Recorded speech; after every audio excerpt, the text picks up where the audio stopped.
Whoa. Hey, guys, wake up. I think we got something to do here. Oh, it's that time Oh, already? yeah. I know Wednesdays are long and stuff, but Oh hey, man, we gotta get some energy going on here. uh, Days almost over. calisthenics. Yes. Let's do some after the bell. After the Pips bell. can't speak right now, so we have to do it for him. All right. I'm Darren with the Arbitrage Trade, and this is Wednesdays after the bell. We have our special guest back. I mean, if he keeps coming back, he won't be special anymore. He'll just be a guest. Oh, he'll always be special. Yeah. My mom always told me. Nice. You never know if that's a compliment or not. So with her, yeah. And at the bottom of our screen, we got the CEO, Royce Wells, and I am the resident retail investor who is also called an ape and who still lives in the bottom of his parents' house in the basement. They send me food every now and then. So this week, the tail of the tape, we're going to start off with Mr. Buffett. We're not talking about Jimmy Buffett. We're talking about the really, really wealthy one, Warren Buffett. He had a little meeting this past weekend, like they do. Berkshire Hathaway had their meeting, -1. The other guy, his partner's no longer there. Rest in peace. And so it was all about Buffett and what he had to say. And people lined up, and they do every year to go see him. And will that happen, though, once he's gone? That's one of the questions, I guess. But let's talk a little bit about what he had to say. First of all, what he did, they pulled 13% of their holdings, and for Apple. So, any comments there, Royce? Oh, well, remember, if Buffett's leaving, it's a good idea to probably go, right? First, isn't this his second divesting of Apple in less than 6 months? I'm not going to lie, but I'm not sure. I'm pretty sure it absolutely could be. Yeah, time he got rid of a bunch. Like I think 2 months ago, he got rid of a bunch of Apple. Right. What about? I mean, you have to ask kind of why. Yeah, go ahead. What's the reasoning? Is he just shrinking his position, or is he taking profit, or is he reinvesting it into something different? It's a really good question.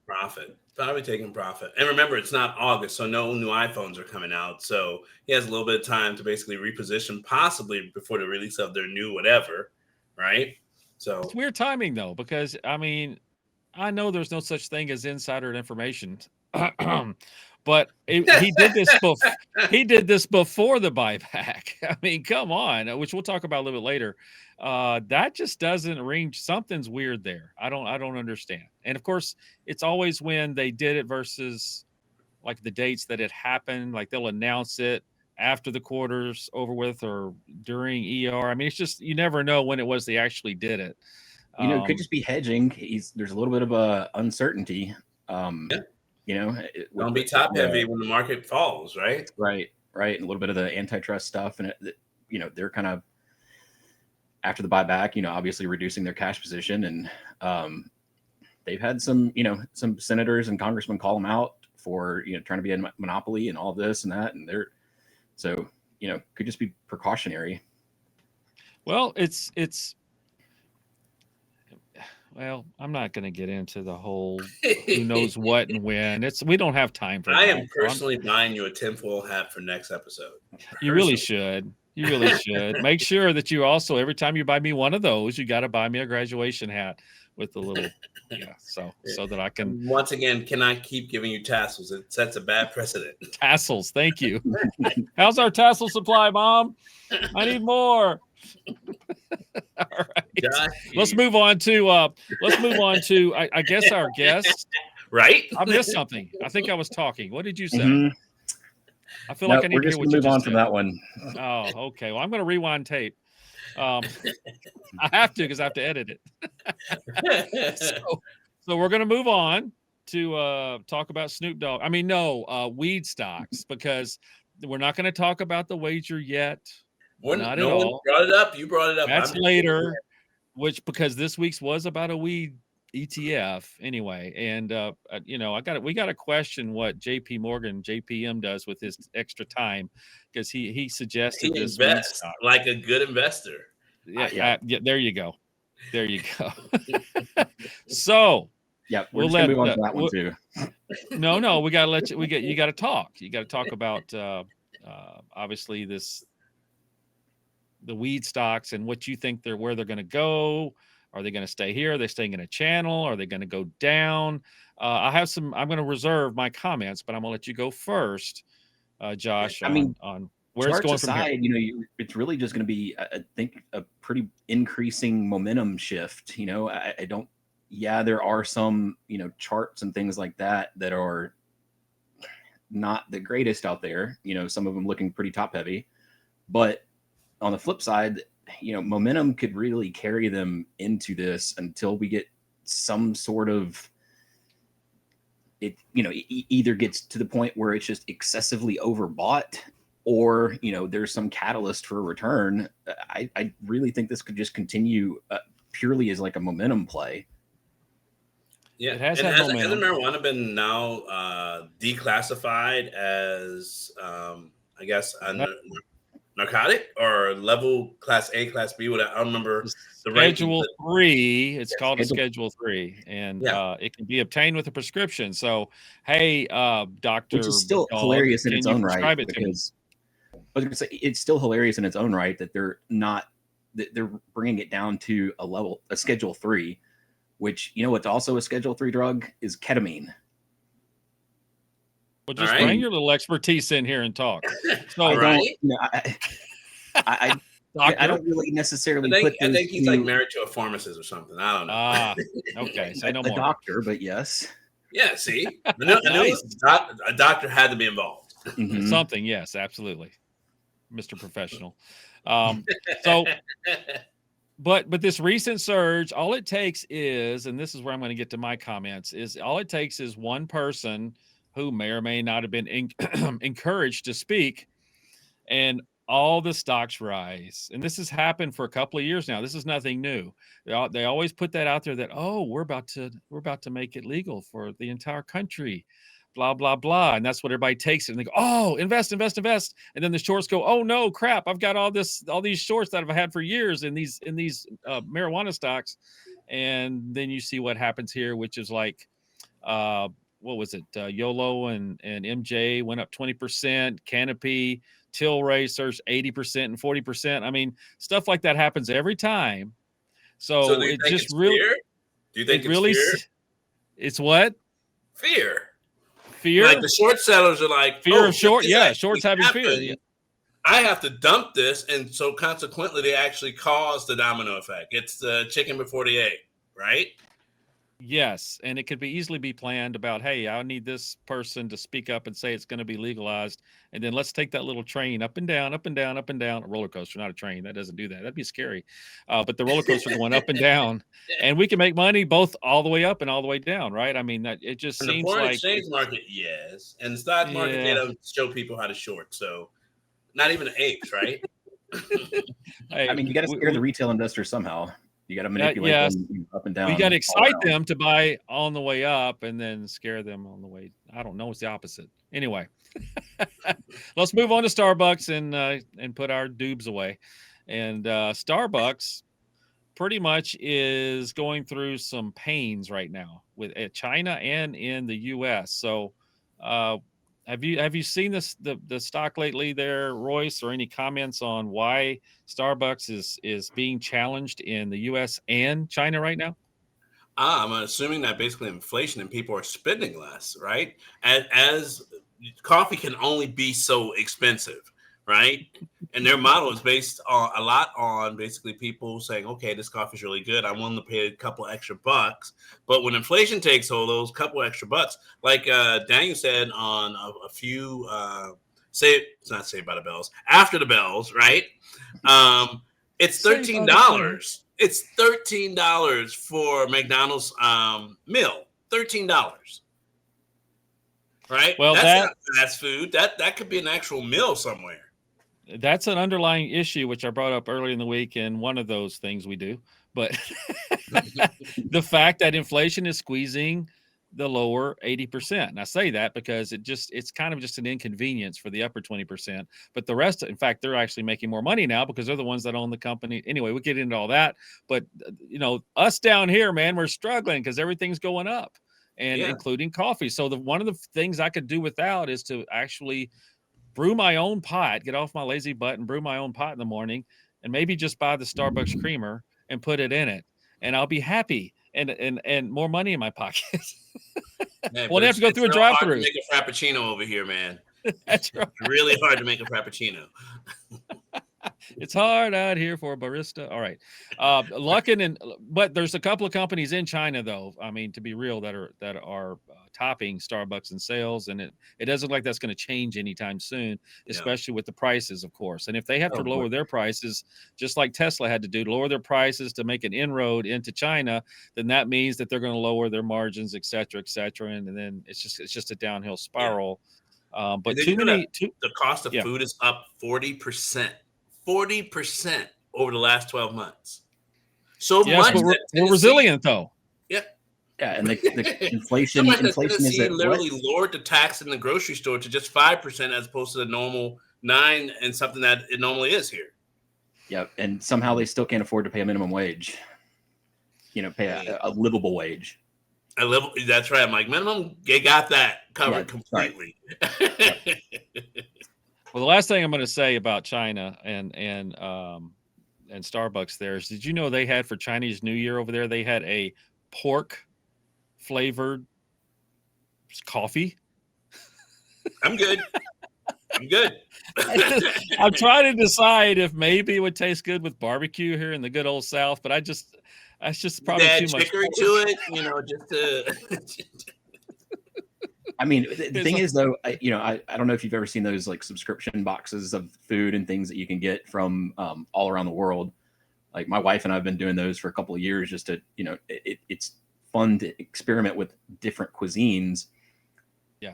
But there is some weird stuff. I mean, there are some very, very distinct flavors and that a lot of these various cultures use that really wouldn't make sense to us. And then you bring them over here, and they'll try our stuff and think this is absolutely horrific. The scariest thing I've seen is them actually making lettuce. Like this spray stuff that they spray it, put it in water, crunch it up, and now it looks like a head of lettuce. Mm-hmm. Yummy. I'm like, how is that okay? Yeah, plant-based food, which looks like chicken, but there's no way. Like, even though everything else tastes like chicken, there's no way that does. And I'm sorry, I'm just gonna be like, even though you're from New Orleans, though, y'all eat everything down there. Absolute vegetables too. except plant-based food. You'll pass on the plant-based food. No, I actually was in Atlanta last week, and there was this place called Plantar, and basically everything was plant-based, but I could have sworn their pot stickers, it was pork. I could have sworn. Wow. Okay. You're gonna have people running to buy stock and plant-based stuff. Oh, Beyond Meat, boy, haven't they been on? Beyond Meat, you remember those guys? That was a meme stock too, by the way. It was called a meme stock. So we'll move on to. Oh, go ahead. I was gonna say, I'm surprised that you actually saw that it was plant-based only and still walked in. Oh yes, it was an experiment. I tried to see it. Their hot wings that were cauliflower, they were pretty good too. Yeah, I've done that before. It's I did an experiment. It's all in the seasoning. It's all in the seasoning and what they put exactly. And they had like bacon that was made from mushrooms. I was just like, how is this? I'm so confused. I was going to say, I experimented at Burger King once with the Impossible Burger or whatever it was. Yeah. And it would be impossible for me ever to buy that again. It was just, terrible. Absolutely we're not terrible. Endorsing. We're not supporting. This is not. It's an opinion. This is just personal preference, but no thanks. Not a cuisine expert. It's just an opinion. Right. Right. This is not food advice. As we are not financial experts, we are not cuisine experts. These are opinions only. All right, so macro factors. We were going to talk about the labor being slow in time for summer rate cuts, question mark, meaning, first of all, the whole question about rate cuts. I mean, I'm tired of hearing it every week. Is it going to be 2? Is it going to be 1? Is it going to be 0? Are they going to raise? Blah, blah, blah. It's just jawboning at this point, and it just yanks the market one way or another. And I'd rather not You talk guys think about. it's going to go up, go down? What do you think? Here we go. I think we're at the top. I keep saying that, and we keep touching the top. We'll see. It's like they put a program in saying 5,200 S&P. That's what it's going to be. No matter what, we'll go down, we'll go up. We're going to say 5,200. But we'll see. I have no opinions on that, honestly, except for what I just said. Unemployment is up just a tad, 0.1% of the last reports, and then up 1% to 3.9%, I should say. That was the increase. And then the wages rose less, which we all love that. They always say it just rose less. It rose, but it just rose less than what we thought. It's slowing down then, right? And exactly. It's we want you to sound like it's going the other way, but anyway. I mean, first of all, you got to believe those numbers are correct. You have to get over that mountain. They adjust them every, couple of weeks. And then that's exactly what I was going to say. And then you have to hear about the revision was 400% in the last month. Oops. Hate it when that happens. All the market reactions that happened when we first said it. Just kidding. Last month it was actually blah blah blah.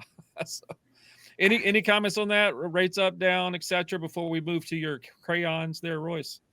Oh man, what I like. I've heard that people are expecting this next time they speak, it's going to be a cut, right? I still don't see it. A lot of things are still, it would actually be great if they did cut, because basically that would give another pump to the market, because that means what they were doing and all of the inflation, all the way from the 2.5% all the way up to the 8.5% that they've grown it over the last year or so. They give people a little bit relief and basically encourage people to basically pull their money out of banks and put it back in the market, right? If you ask me, right, am I going to put my money in a savings account that's going to give me 6 to 8% and there's no risk of drawdown and it's a guaranteed 6 to 8%? Why would I play in the market? There's no reason to be there. If I'm going to get a consistent 5 or so, 6, 7, 8%, why not? Right. It just seems crazy. Basically, they're signaling the longer they keep the rate high, the longer they're encouraging smart money to say, we're just going to sit over here and get our nice conservative and don't have to worry about any drawdown at all. And then once, they do decide to start lowering that rate, then we'll make a decision on if we want to move or not. Those yields are creeping up again. Oh, yeah. Creeped up today. CDs, annuities, everything is like. And honestly, that may be another reason why Mr. Buffett took out some money is to throw it into that. And he probably felt that from here forward, it's going to do better than what Apple is going to do. So it's cash is always good, as they call dry powder. Cash is a position. Yes, we love dry powder. Yes, I need more powder. That sounds very personal. It is. You're my boss. It can't get much more personal. All right. No, I'm kidding. I love it here. So, Royce, let's jump over to some after the bell action so that you can talk about what are you talking about this week? I'm not even sure. I'm not even sure at this point. I thought I was going to talk about Vanguard. Are you ready? There we are, because we talked about the other one last week. So you were correct on, but we won't go back on that. But you were absolutely correct on it going down. So let's talk about VTI and the wonderful guys at Vanguard. Vanguard Total Stock Market ETF. They are seeing a few hiccups over the last few months, and on our weekly time frame, it says that basically we're expecting some down. So we're expecting this to be sort of like a double top. If you look at our monthly time frame, see those dollar signs on our charts? Those dollar signs are never, ever wrong. Anytime there's a bottom, it lets us know. Anytime there's a top, it lets us know. And so far, it's saying you should have taken profit twice, because things will not and cannot get back up to that 260th range. As a matter of fact, looking at our dashboard on our monthly time frame, and looking at these bands, looks like for the buy trend is in danger, which means the intermediate band is saying there is absolutely no room for us to stay where we are. We're sitting at 256. So let's go take a look at our intermediate band real quickly.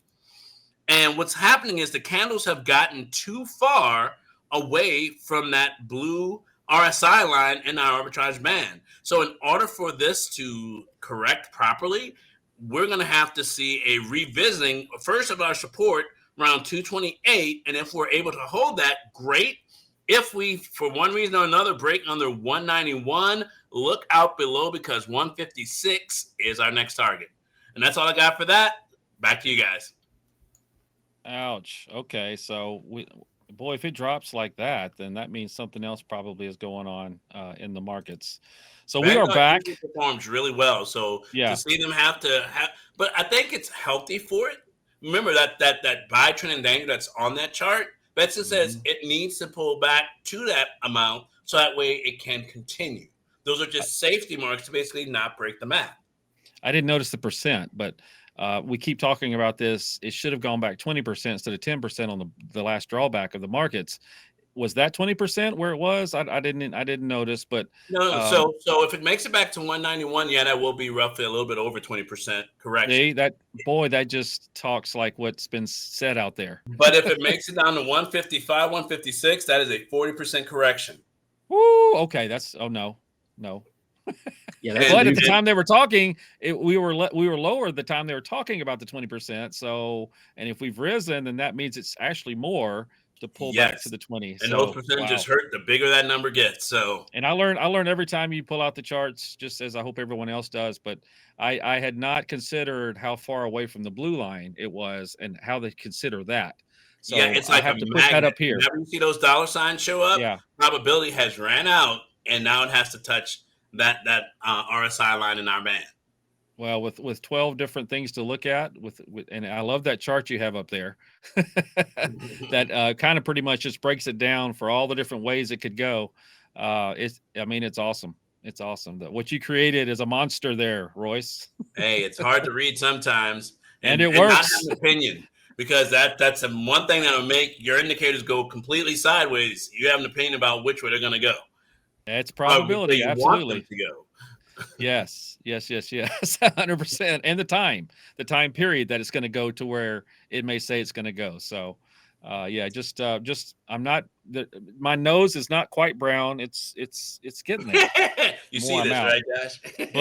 But I mean, the thing is, though, I have argued with the charts till I was blue in the face so many times, and you're not alone. It's like at some point you'd think you'd learn, but then you'll let some of the outside noise or the greed get to you, and then influence you to stay longer than you should, and then turn all of the outside stuff off. Look at the charts, trust the bands, and it you're going to be successful.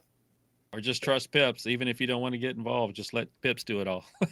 Yeah, right. That's our AI algorithm, by the way. All right, that's a shameless plug, but. Hey, I like shameless plugs. He's the one that does it, so you make it easy. All right, let's move on to this stupid wager again. Oh man.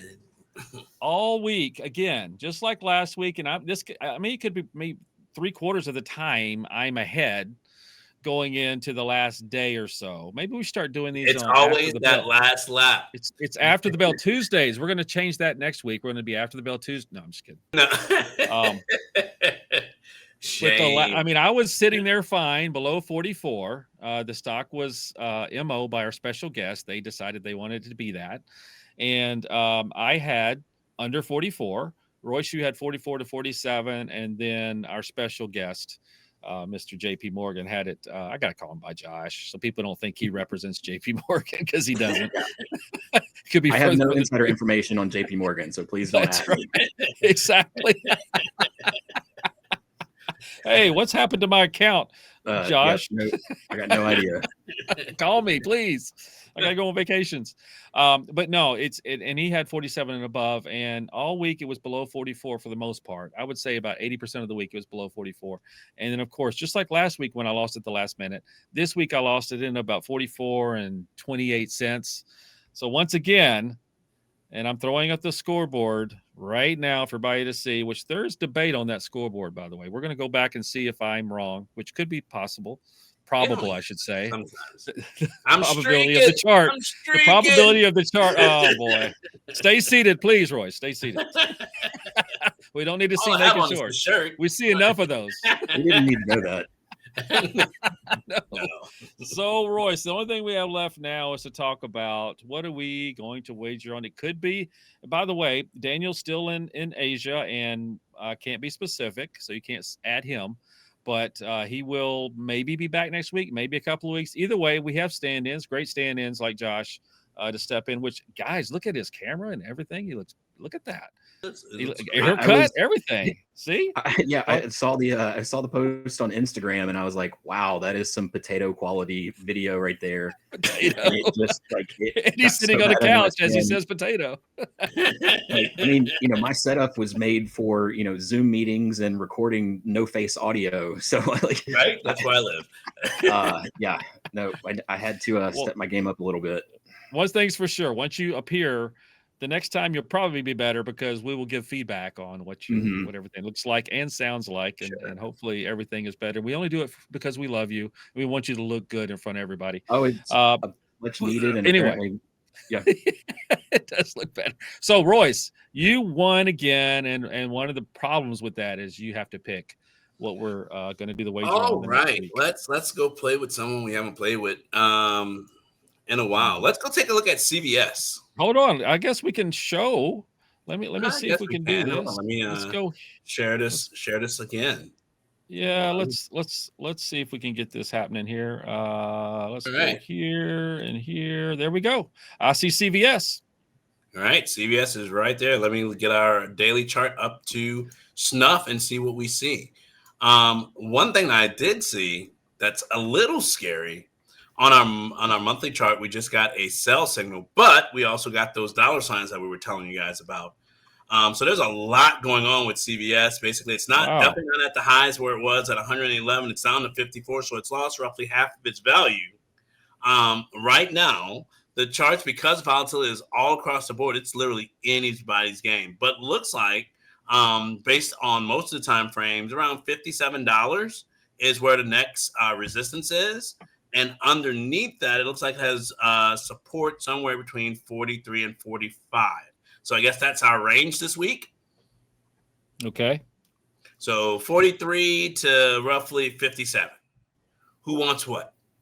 43 to 57. Well, I think the winner always gets to choose the channel, which may or may not be good, but I love this game. It's kind of like make it, take it in basketball. I mean, you get to shoot next again, even though you just won. So. Okay. So I am actually wanting to see that guy hold around 56, 57. I don't think it's going to get any higher than that. So I'm going to say I gave 57 to let's say 57 to 52. So give me a $5 spread this time. Oh, 57 down to 52? Yes. Okay. Well, because you're a guest, you get to go last. Oh, that's out. Okay, good. Also, because I went last time, so it's like that's okay, Josh. I am rooting for you. I'm rooting for you. I'll just take whatever. You're in our home court.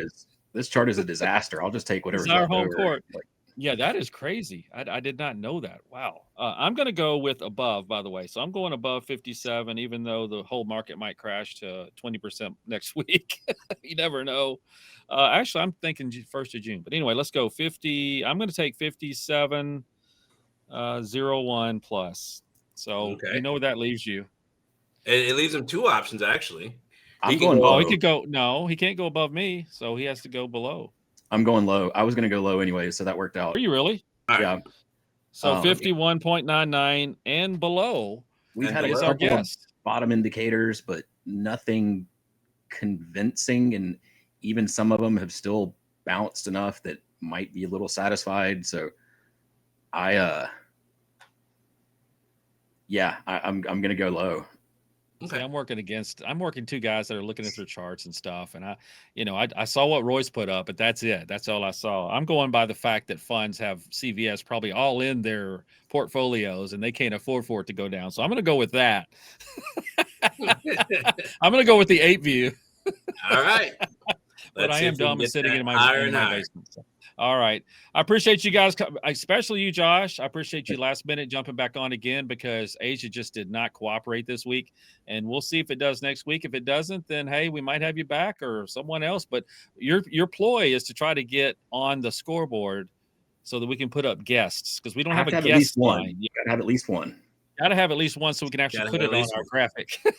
I'm feeling a good bit more confident about this one than I was last week. So, he's getting cocky. We can't bring him on anymore. He's getting cocky already. I know. I like that. It's like put your money where your mouth is, man. But to his point, it is really good. It looks really good for fall. So let's see if it makes it there. Okay. All right. We'll see what happens next week. Make sure you join us again next week. Appreciate you, Josh. Appreciate you, Royce. When's my pay coming in? My paycheck? No, just kidding. Where's my dry powder? Until further notice. You may not see me next week now. Thanks.